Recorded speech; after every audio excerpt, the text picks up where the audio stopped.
नमस्ते भारत। मैं मीनाक्षी सहरावत। अभी हाल ही में कर्नाटक पुलिस के द्वारा मेरे ऊपर एक केस लगाया गया, मेरे अगेंस्ट एक एफआईआर दर्ज की गई और वो इसलिए की गई क्योंकि मैंने राष्ट्रपिता कहे जाने वाले एक व्यक्ति के ऊपर कुछ टिप्पणियां की। टिप्पणी करते समय मेरी भाषा एकदम नियंत्रण में थी। मैंने कोई अशोभनीय अमर्यादित शब्द का प्रयोग नहीं किया।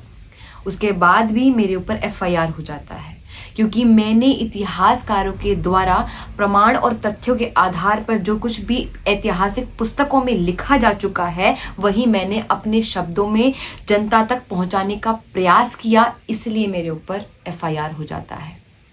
आप विचार कीजिए कि भारत जैसे देश में एक पंजाब क्षेत्र के सांसद भगत सिंह को आतंकवादी कहकर पुकारते हैं। हमारे देश में वीर सावरकर को गालियां दी जाती हैं। हमारे देश में प्रभु श्री राम के होने के बार बार प्रमाण मांगे जाते हैं। हमारे देश में श्री कृष्ण के चरित्र को बार बार गिराया जाता है, उनके चरित्र का दोहन होता है, लेकिन ऐसे लोगों पर कोई एफआईआर दर्ज नहीं की जाती है।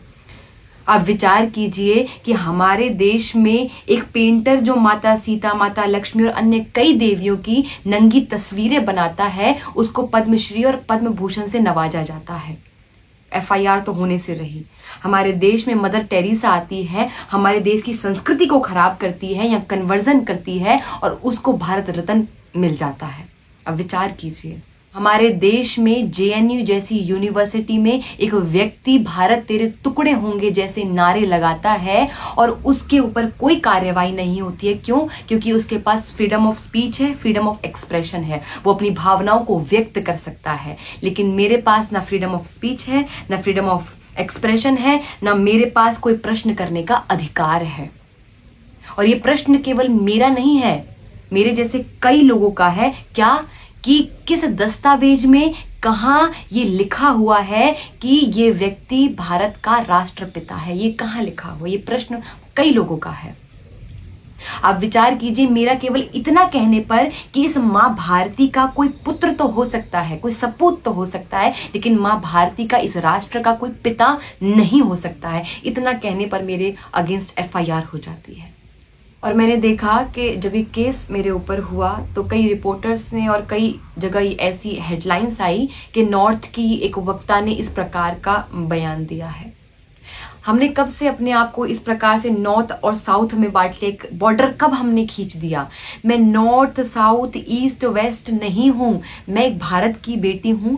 भारत की बेटी के ऊपर ऐसा कुछ हुआ है, भारत की बेटी के साथ ऐसा कुछ हुआ है, तो पूरा भारत मेरे साथ होना चाहिए। तो अपने आप को इस प्रकार से ना बांटा जाए। और जब से ये केस हुआ है तो कई लोगों का और बहुत लोगों का मेरे पास सपोर्ट आ रहा है, निरंतर सपोर्ट आ रहा है। आप लोग बहुत सपोर्ट कर रहे हैं और इसी प्रकार से सपोर्ट करते रहिए, क्योंकि आप लोग सपोर्ट करते हैं तभी हमारे भीतर से ऐसी आवाज़ निकलती है और हम अपनी आवाज़ को लोगों तक पहुंचाने में सफल रहते हैं, क्योंकि आप लोग साथ रहते हैं। और ऐसे ही साथ रहिए, जिस प्रकार से आप हम जैसे लोगों की सहायता कर सकते हैं वैसे करिए। अपने तन से, अपने मन से, अपने धन से करते रहिए। और सबसे बड़ी बात कि जुल्म के साए में फिर लब खोलेगा कौन? यदि आज भी हम चुप रहे तो फिर बोलेगा कौन? तो हमें चुप नहीं रहना है, इसी प्रकार से अपनी आवाज़ को उठाते रहना है। नमस्ते, हरे कृष्ण।